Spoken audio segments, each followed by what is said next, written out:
son is racing.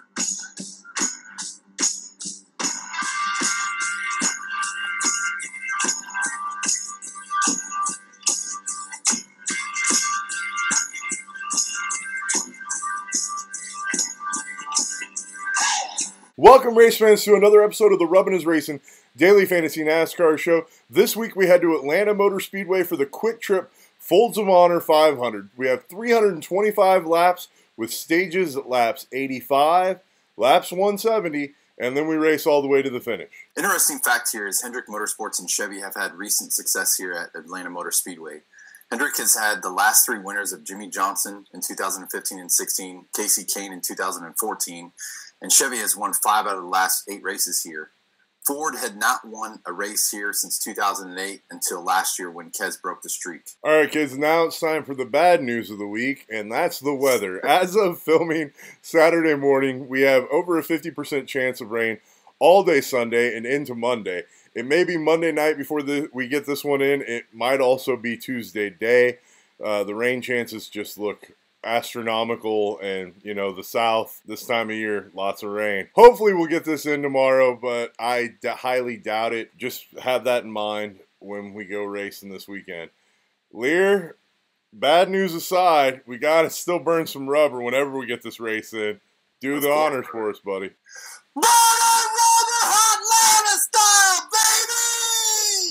Yes, hot Atlanta style burning rubber. All right, Liehr, who do you have as your first pick to burn some rubber for us this weekend, buddy? Man, what a race last weekend, and congratulations to Austin Dillon and Richard Childress. Long time since that number 3's been in the winner's circle, but crazy finish at the end there. But it was a great Daytona 500, but I am happy to be moving on to Georgia and the Atlanta Motor Speedway. But I'll be rolling, man, with the number 42 of Kyle Larson.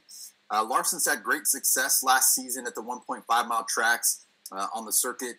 He had 11 top 5s in these types of races last year. This week he will be starting from the 8th position and was also second fastest in practice yesterday.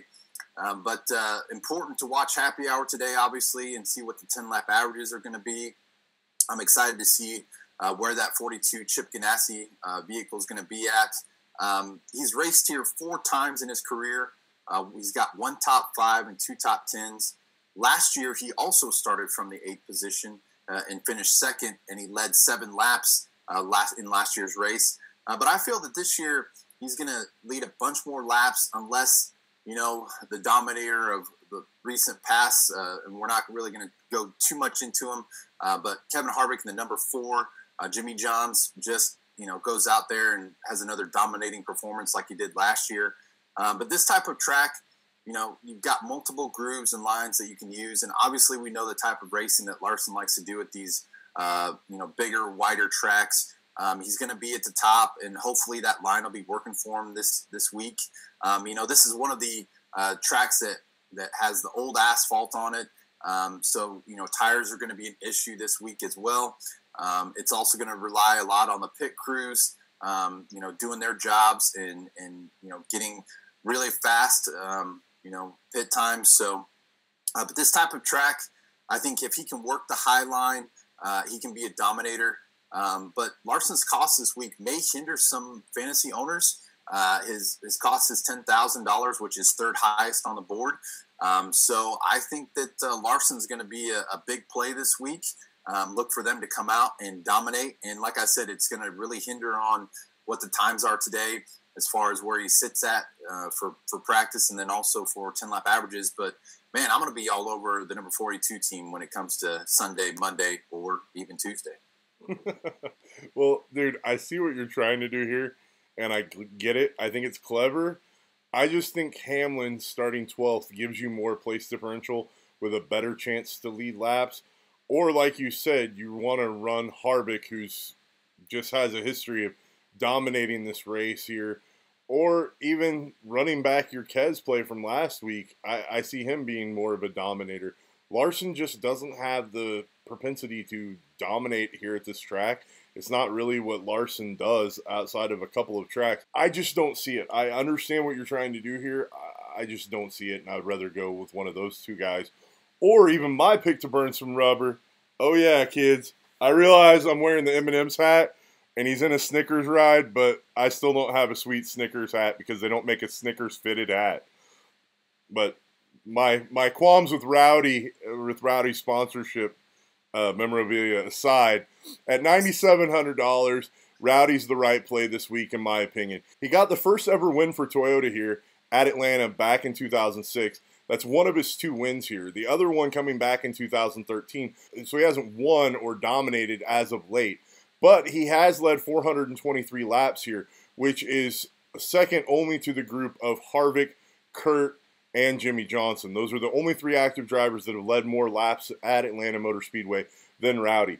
I just like this play. I like the way Rowdy continued to fight last week, even though his car was multiple laps down. We know that those JGR cars break out at a certain point in the season, and when you have them, you're usually ahead of the field. This might be the week that the JGR cars break out here at Atlanta. I like that play as a little bit of something contrarian to the people that are going to be saddling with Harvick. I think your ownership's going to be a lot less on guys like Rowdy, even though he's sitting on the pole. Larson will probably have a lot lower ownership percentage if that's what you're trying to do with the leverage there, Liehr. But I just like the Rowdy play as somebody that's already starting out front, going to lead laps off the start. I think he's going to dominate this week. Your thoughts, Liehr? Yeah, brother. Just kind of backtrack to what you were talking about a little bit earlier. I think Harvick is a no-brainer play. I just didn't want to go chalky like I did last week and pick everybody the same pick that everybody, all the touts and everybody are picking this week. I mean, and then have them all wrecked. So, but as far as Kyle Busch, I definitely thought that that was going to come out last week. Since he's your boy and everything. I'm not surprised that this week you're going to be rolling with the number 18, but it's warranted because the guy's starting on the pole. His car looks fast, and he's definitely one of those types where when it comes to active drivers, he's one of the main dominators. When you look down the list of drivers here, he's one of the ones that has the most success here. So, obviously Kyle Busch is come out this week and got the pole, and that's crazy because out of all the times that he's raced here, which is 19, this is the actual first time he's actually starting on the pole here. So, let's see what he does with that and obviously see what happens today when it comes to practice. But I don't, as far as who I think is going to come out and have a dominating performance, I don't think it's going to be Kyle Busch, in my opinion. But will I have ownership on Kyle Busch? You're darn right I'm going to have some ownership on Kyle Busch this weekend because you never know. He could come out like Harvick did last year and lead over 200 and some laps, which that can happen from that number 1 position. Because when you get up there, obviously you get your number 1 pit box position. And so he's going to have the best pit box out of anybody. And, I think that this team can, if they can, get everything straightened out, I don't foresee them not having a dominating performance.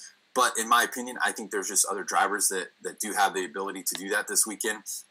Number 4, I think, is obviously a no-brainer there. But when it comes to fantasy, you're going to have to pick 1 or 2 of these dominating performance guys. And then, we're going to be talking about it a little bit later. But, I mean, with just a bunch of big guys towards the end back there. Yeah, let's take the chance right now to talk about those guys. We have these guys grouped out, and we wanted to get them taken care of before we got to the value segment. These are what we call the place differential guys this week. We have Truex, who failed inspection 3 times, foregoing the 4th time so they didn't lose their crew chief. He starts 35th. We have Chase Elliott, a fan favorite, starting 27th. Blaney starting 26th. Austin Dillon, last week's Daytona 500 winner, starting 25th. And William Byron starting 23rd, who was running awesome last week as well. And, don't forget the godfather of NASCAR, Jimmy Johnson, starting 22nd. Now, a combo of these guys and a value punt, probably with a dominator or 2, is going to be the winning lineup. That's just instinctually, those guys are going to score so many points along with the dominator that there's just not going to be a lot you can do about it. I think that's where the winning lineups are going to come from this week. Liehr, your thoughts? Yeah, don't forget about the media darling of this past weekend and Bubba Wallace. Obviously, restrictor plate racing is a completely different beast than what we have going on this week and what's going to play out the rest of the season. So this is where, the rubber meets the road, and, we really truly find out how these guys are going to perform at these tracks. The other quandary that we have here too is you're not going to be able to fit all of these guys in your lineups because how much they cost. I mean, you're talking about a no-brainer, and my boy Martin Truex Jr. The guy's, the number one on the board at $10,400. So you're not going to be able to stick every single one of these guys in your lineup. And then you also have, Chase Elliott at 9.5, Kevin Harvick at 10.1, Kyle Busch 9.7. A lot of these guys are really, really expensive. But one guy I really like is Ryan Blaney. I think that guy's at 8,400, is definitely a value play there, especially with his starting position at 26. So smash between Austin Dillon and Ryan Blaney and Chase Elliott.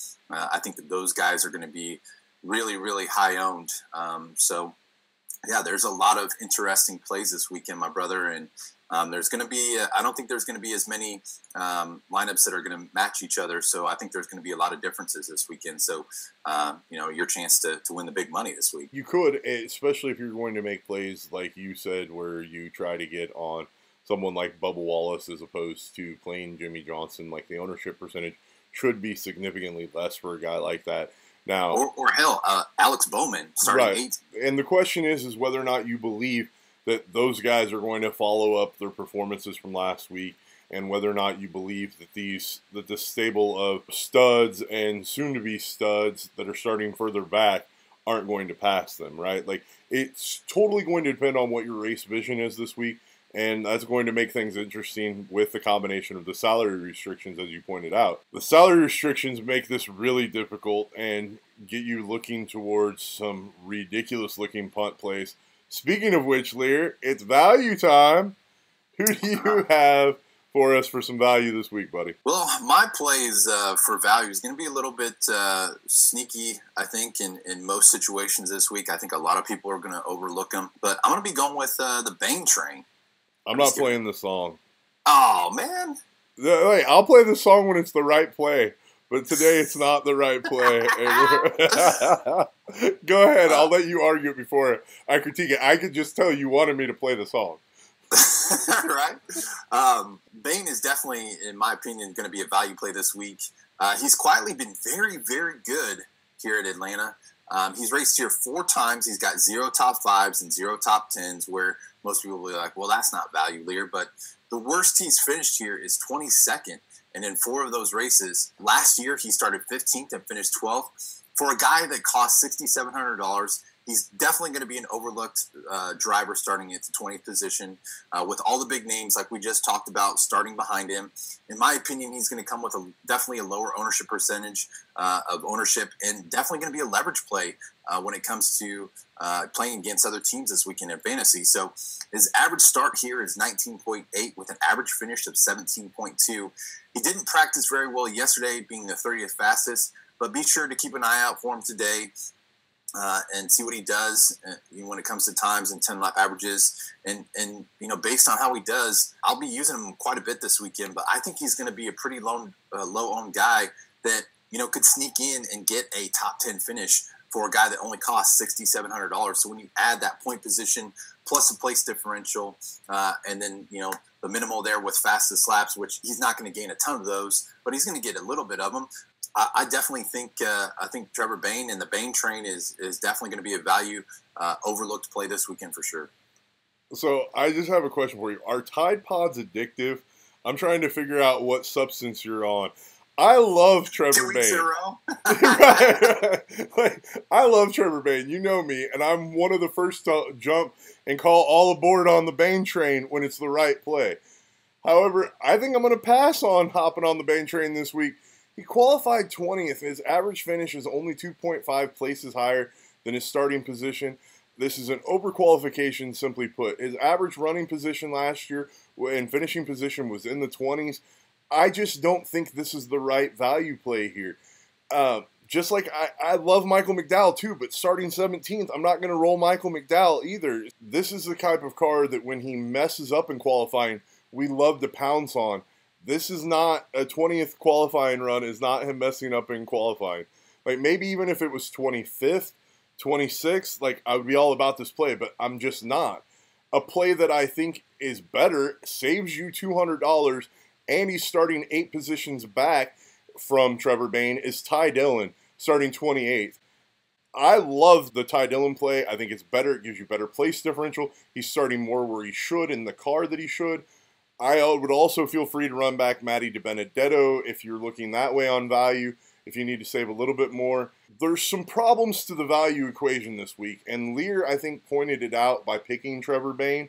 Most of the guys in extreme and value are overqualified or in equipment that you're just not sure about at Atlanta Motor Speedway, right? This is a rougher track. This is an older track that technically really needs a repave, but the drivers like it. However, that's really hard on these cars, and the lesser equipment you're in, the harder that is. I think there's going to be at least one park and start. I would assume that that's going to be BK Racing, since they're begging the courts to allow them to use the purse they got from last week to pay their employees.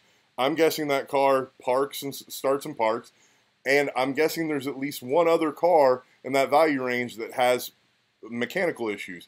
Good luck trying to avoid it. That's why I would rather just spend the money on a guy like Ty Dillon or on Matty DiBenedetto. That's my opinion on the value plays this week. Everybody else just seems overqualified, or I'm not sure about their ride. Liehr, your thoughts? Yeah, brother. Definitely like the Ty Dillon play. I'm definitely going to have some exposure on him. I think, he's definitely in the equipment that can hang with the big boys here. And even last year, I mean, he started 26th and finished 15th. And he's had 2 finishes in a row in 16 and 17 where he's finished 17th and 15th. So, yeah, I mean, that's over 10 points place differential there for a guy that, is in that value range in the 6,000. So, but like we talked about, earlier, yeah, it comes to slim pickings when you got guys that are going to stay on the lead lap, but also have that potential to, give you that value play with all of the big boys starting in the back this week. Chris Buescher is also a potential one there at 24, but a lot of people probably say, well, he overqualified. But, I mean, dude, we're not fielding 40 cars this week. We're fielding 36. Yeah. So, we've got 4 less cars out in the field this week. You could go Cole Witt there, but, that's also always a kind of a question mark. And Greg Galding hasn't proven anything to me yet that he's going to be a guy that is going to stay up there. But, you also, too, have David Reagan starting 29th. But I'm with you. I like the Matt DiBenedetto play. By the way, nice finish for those guys last week at the Daytona 500. Harrison Rhodes, no. Ross Chastain, yeah, great Xfinity driver, guy that's on the up and coming, and he's going to be racing in the number 15. So, 34th position. That might be a little bit of a sneaky play there, but I'm skipping over Jeffrey Earnhardt and not going there. So yeah, I mean, you're really talking DiBenedetto starting 30th and up. So yeah, I'm with you right there that the value plays are few and far between this week. You're going to definitely have to get creative. Michael McDowell starting 17th. Great qualifying run for those guys in the Love's Travel Stops vehicle. So, it's going to be a tough one to get the value guys this week to make your lineups work.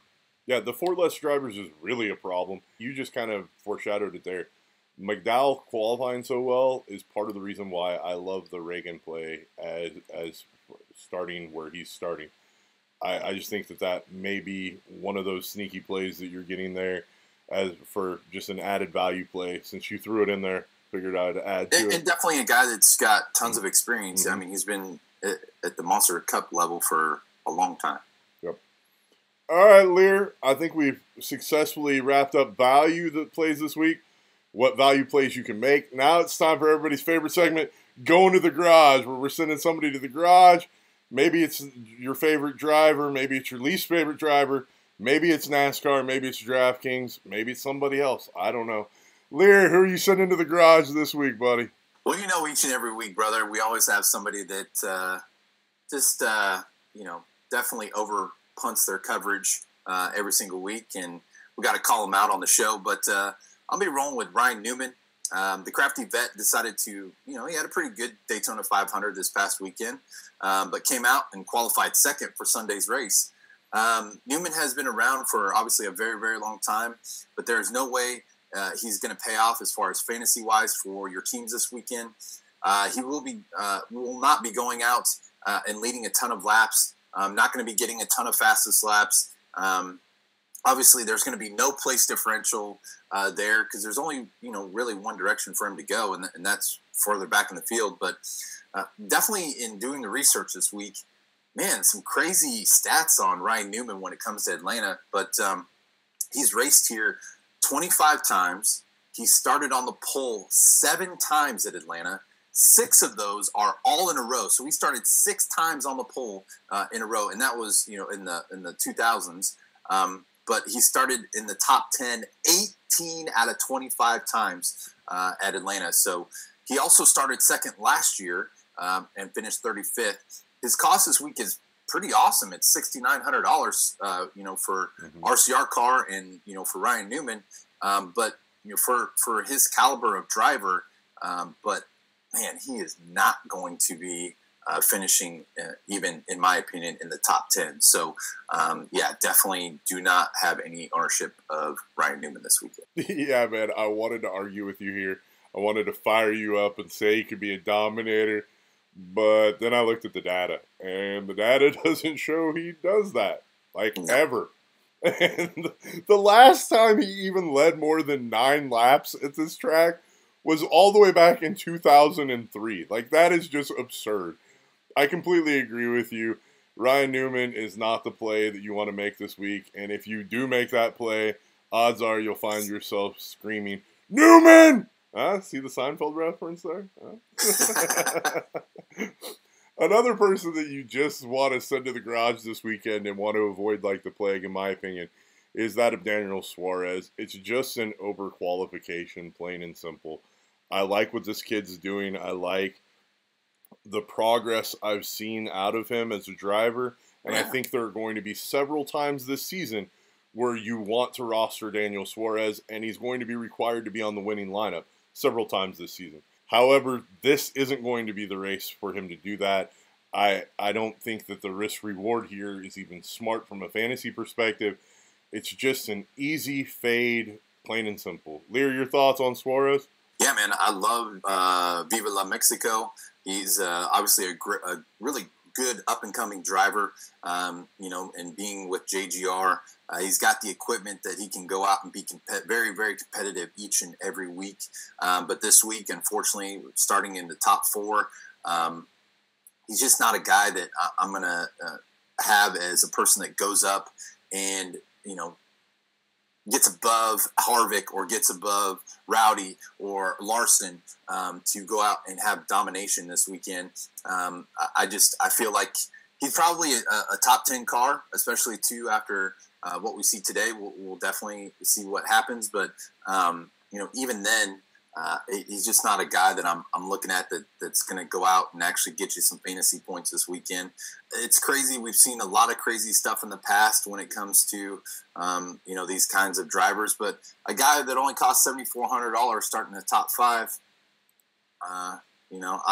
it's not somebody that I'm going to be rostering, but maybe like a 1-car flyer for me. I don't know yet, but just for a throw against the wall and see if it sticks. But I'm definitely not going to have big time massive exposure on the guy for sure. No, and that's what's fun about NASCAR fantasy wise, right? You can totally design a lineup and be like, well, this play doesn't make a whole lot of sense. Absolutely no sense whatsoever. Right. If I remember correctly, that's what I said to a lot of the winning lineups last season was that lineup makes no sense whatsoever, and I would have never played it. So, hey. Well, let's go back to last week. The heck happened where we had, what was it, Hamlin, Blaney, all guys that started in the top 10. You had to have them to win to take it down and to win it. It was unbelievable. The actual optimal lineup last week was all scrubs.